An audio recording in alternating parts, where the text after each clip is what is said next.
not worth being rash. You boys get paid a salary. You get that salary whether these people escape or not. Your wives presumably want you alive. Let them out. Now, please. Okay. Okay. You all run away. Aside from you. Try to stay out of trouble. This is a stroke of good fortune for all of you. Use it. Now, Mr. Jenkins and Mr. Milliken, be so kind as to quickly run away before somebody gets shot entirely unnecessarily. Go on, don't look back. Mr. Wendt, I believe it was $50 we agreed on. It was. Here's 50 each. Each? Yes. Now get out of here, both of you.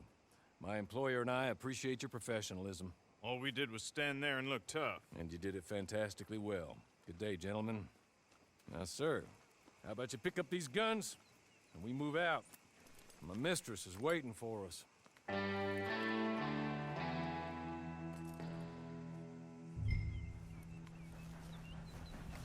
Come along. And you better get on this horse.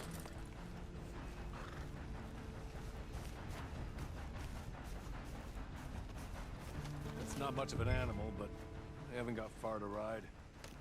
Ready? Wonderful. I hope you'll forgive the secrecy. My employer particularly values discretion. My name is Mr. Horley, by the way. 6 months at Sisika Penitentiary, awaiting a hanging for a murder you did not commit. Must have felt a whole lot longer, my friend. You still seem strong, though.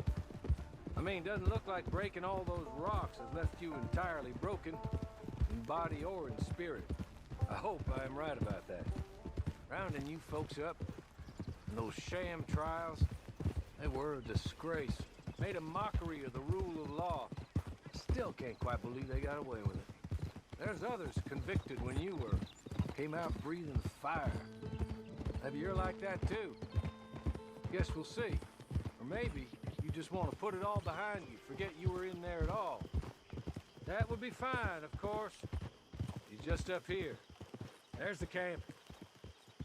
Get your horse.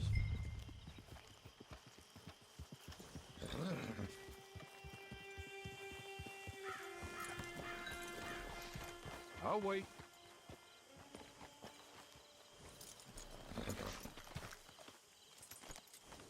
This way.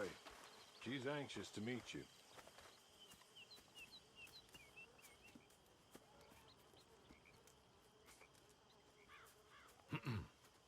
Madam, we're back.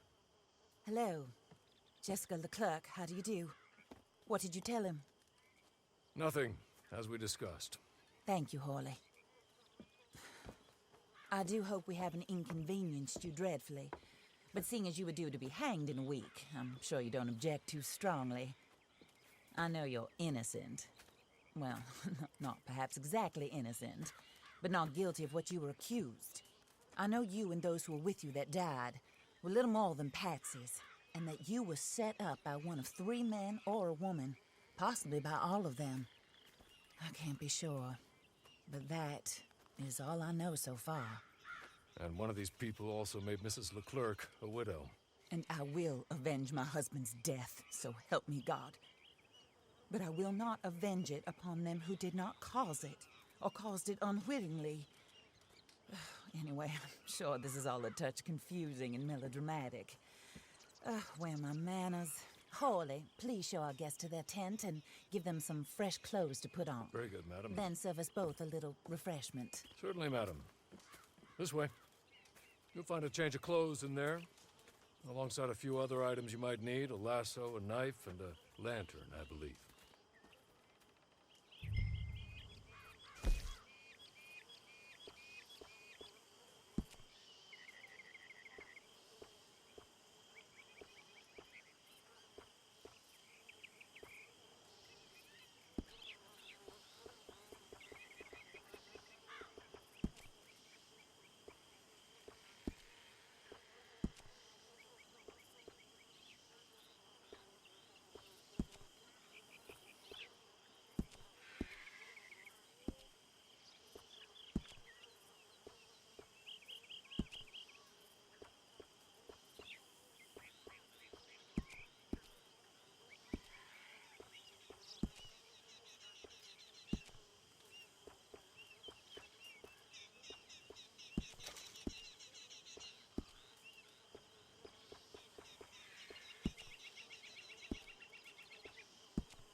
That looks more comfortable. Horley, Here, madam. your very good health. I suppose it beats dying, Mrs. Leclerc's husband was murdered by one of his business partners. And I intend to find out which one. Or rather, I intend for you to find out. And kill them. You're the only person I could possibly trust to do whatever it takes.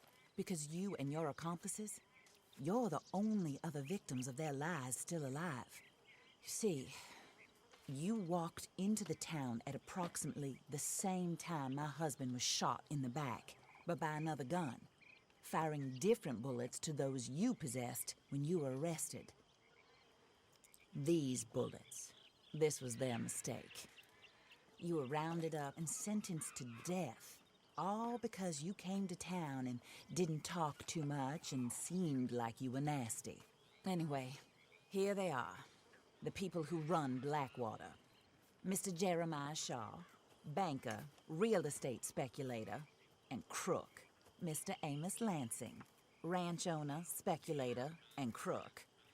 Mrs. Grace Lansing, his wife, society patroness, lover of the arts, crook, and my former best friend.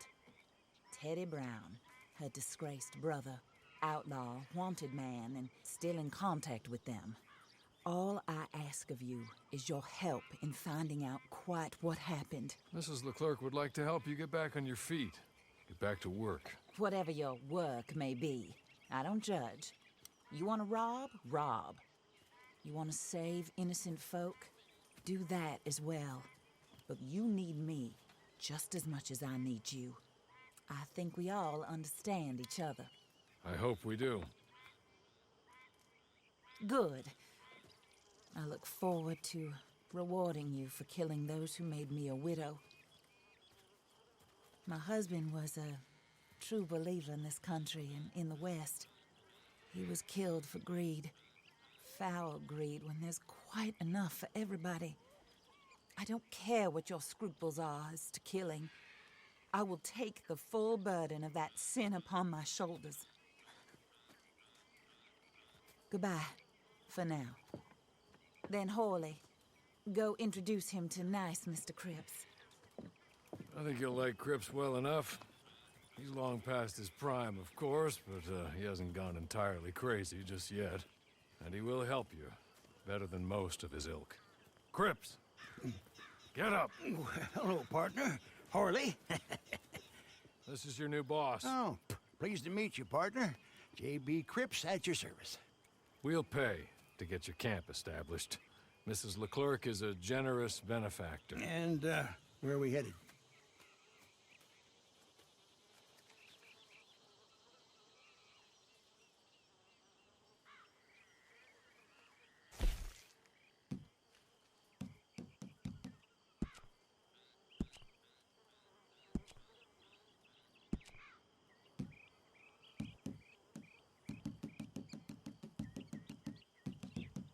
Oh, sir. While Cripps is establishing your camp, perhaps you can go to the station and see the clerk, then head to see Clay Davies. He's a horse thief and not a terribly nice one. Then meet Cripps back at your camp. See you shortly, boss. Good luck.